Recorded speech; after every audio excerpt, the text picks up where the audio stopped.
Hey guys, Kristy Arnett here for another edition of Strip Poker, and today I have Linda Johnson, the First Lady of Poker, in the studio today. Thank you so much for coming. It's a pleasure and an honor to be asked to be here. Now, you've been one of the most influential people in the game for years, so let us know how you got started playing poker. I actually never played a hand of poker until I turned 21, and at the age of 21 I started playing blackjack. And my father said, look, if you're going to gamble, you should learn how to play poker, because in poker your decisions count. So I went out and I got a book, and I taught myself how to play from the book. And at the time I was living in California, and I started playing with the guys at work from the post office. Pretty soon they wouldn't let me play, and then I started going to Gardena, which was in my backyard almost. And on the weekends I came to Las Vegas. And then in 1980, I entered the World Series of Poker, and I decided in advance that if I did well, I would quit my job, move to Las Vegas, and be a professional poker player. And that year I came in fifth.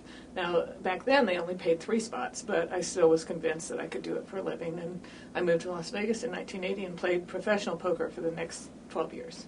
So it's nice that your father actually introduced you basically to the game, so he was supportive from the beginning? He was very supportive. He supplemented his military income by playing with the guys. Now, my mom was a different story. She was devastated. She was afraid I would be homeless and out on the streets because back in 1980, people just didn't play poker for a living. There were very few, especially women, very few women who played. And when I would tell people what I did, they'd say, oh, well, where do you deal at? People didn't really understand the concept that you could make money playing poker. So my mom was upset. My dad was happy, and today my mom's still happy about it, so she's okay with it now. And what games were you playing when you first moved to Vegas? Back in 1980, 6-card stud was the main game. Hold'em was being introduced right around that time. I would say it really didn't catch on until maybe 81 or 82. So I started out at 6-card stud, and then around 82 I moved to Hold'em. So you've been playing stud a while, and then in 1997 you won your World Series of Poker bracelet in Raz, which is a stud game. So has all that experience led you to become, would you say you're more of a stud player, or are you more of a Hold'em player now? Actually, I'm more of an Omaha player now. Oh, really? So okay. I like all the weird, crazy games and more action at the table, which I think Omaha generates. But I really like horse. I enjoy playing all the different facets of the game and versions of the game. So I'm kind of an overall, all-around player. Do you notice those games are getting more action now? Yes, a lot of people, especially the younger people, they only understand No Limit Hold'em because that's what they see on TV. And so they're trying to get into the other games because they know that they're popular and that, the fields in the other games aren't as large as the No Limit fields, and a lot of them want to win a bracelet, of course, and so they have a better chance against a field of 400 or 500 than against, 4,000 or 5,000. So I think that the action is good in the games while people are still learning. All right, now let's go back a little bit. Tell me about being publisher of Card Player. Now, I have some magazines here. For those of you guys who don't know, in 1993, Linda Johnson took over Card Player, and this is what it looked like back then. And it's is that Mike Sexton? That is Mike Sexton, yes. And you'll see he's wearing LeMode. Mike was actually the first sponsored player. LeMode sponsored him. But yeah, the magazine was a lot different when I bought it. The logo was different. I think the first page count was like 68 pages, and it was mainly black and white inside. It had color on the cover, but it was a newsprint publication. And yep, this is what it was. This is the very first issue of Card Player. Yeah, that's a collector's item. I love that. Yeah, that's why I have to keep it in plastic. Don't want to get in trouble. Yeah, and this is it now. So tell me about the growth of poker, and it's kind of symbolic, the way the magazines have changed and become bigger. But when you were publisher, you're an insider. You saw the game becoming more popular. Did you ever expect it was going to be timing like was this? Everything for us. We got in at just the right time. I will say that the founders of Card Player, June and Phil Field, did an excellent job. When I took it over, it was in its infancy, and I sort of brought it into its teenage years, and then the Shulmans have developed it since then, and it's become a very mature adult, and I think it's a fabulous publication. I read it cover to cover. I'm happy to see where it is today. But you still write a column? I do write a column, yes, the women's point of view. But when I started in 1993, that summer, which was about 2 months after I bought it, poker was legalized in Atlantic City, and then eventually it was legalized in many, many different states in the country. When I first took over, it was only legal in Oregon, Washington, and California. So I was very fortunate that poker started to expand all over the country. What's it like seeing the game that you care about so much become so widely respected? It really is exciting for me to see so many people playing and so many people loving it and so many young people, because poker was sort of a dying breed. I mean, I was always the youngest person in the card room, and now I'm like grandma. So it's a thrill, and it's a thrill to see women playing as well.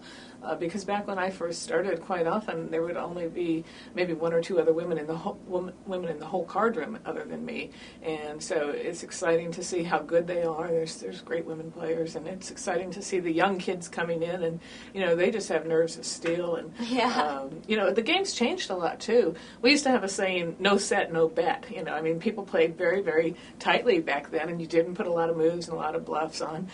Stu Unger was an exception to that, but most people were playing fairly solid. And today with the young kids and what they see on TV, which is not reality of course, but they see these big bluffs, and you have to start calling a lot more and making bigger calls than you used to have to.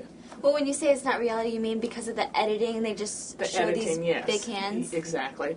It's kind of boring and not good for ratings if it's just raise and take it. So, they want to highlight the excitement, and I don't blame them, because people want to see. They want to see the big hands, the big bluffs, the tantrums. That's what people are looking for. So. You've been known as somewhat of a visionary, but did you ever think that you would see a poker player's face in a beer can, or have red carpet events every other weekend for poker players?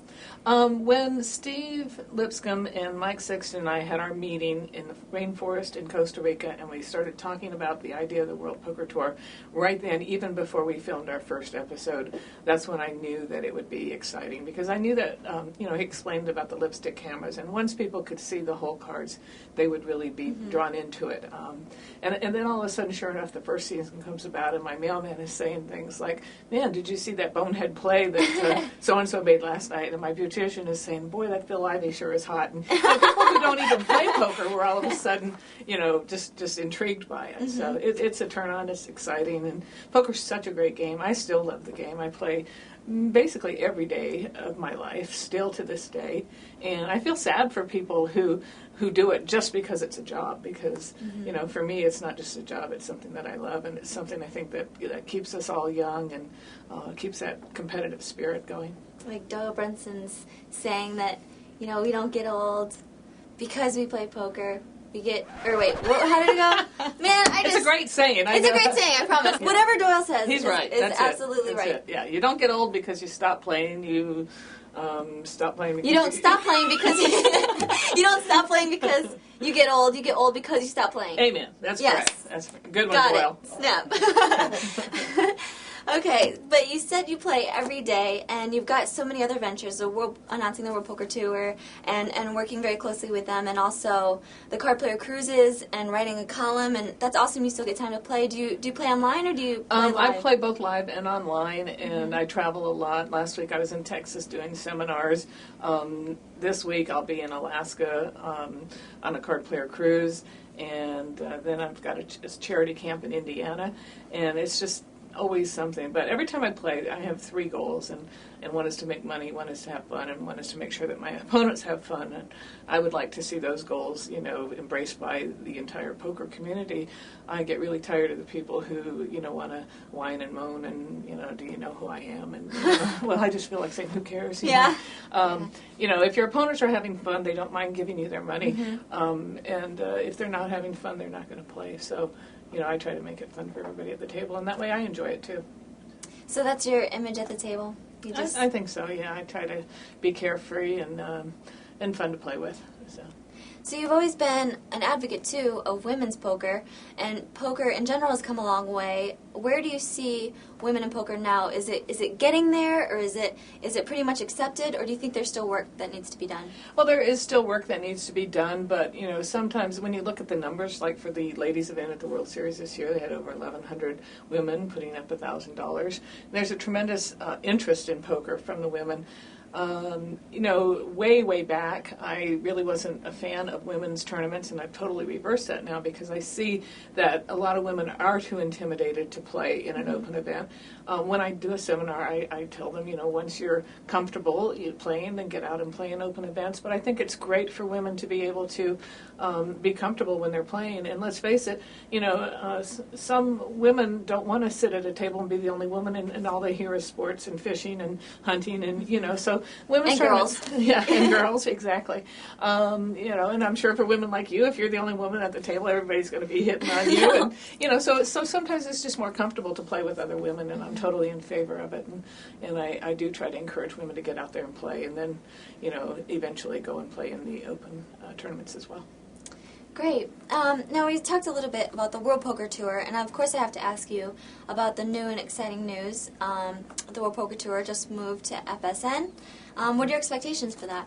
Well, I think it's terrific. I mean, everybody was wondering where are they going to end up now, and I don't know the exact numbers, but I know that it's a natural fit, sports and poker. So hopefully the ratings will be even better than they have been.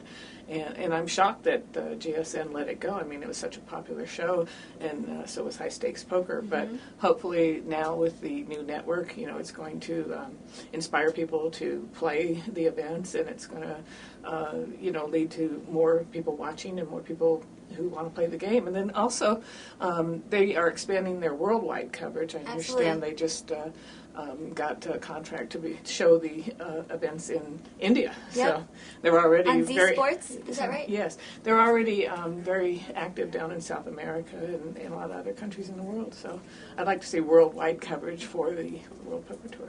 Yeah, that would be great. And with the numbers of all the tours and the rest of the world, you can tell poker's definitely growing. So yes, it is. So one of my favorite things that I do in poker is teach. I love teaching poker, and for WPT boot camp especially. And it's just such a great way for people to learn and to improve.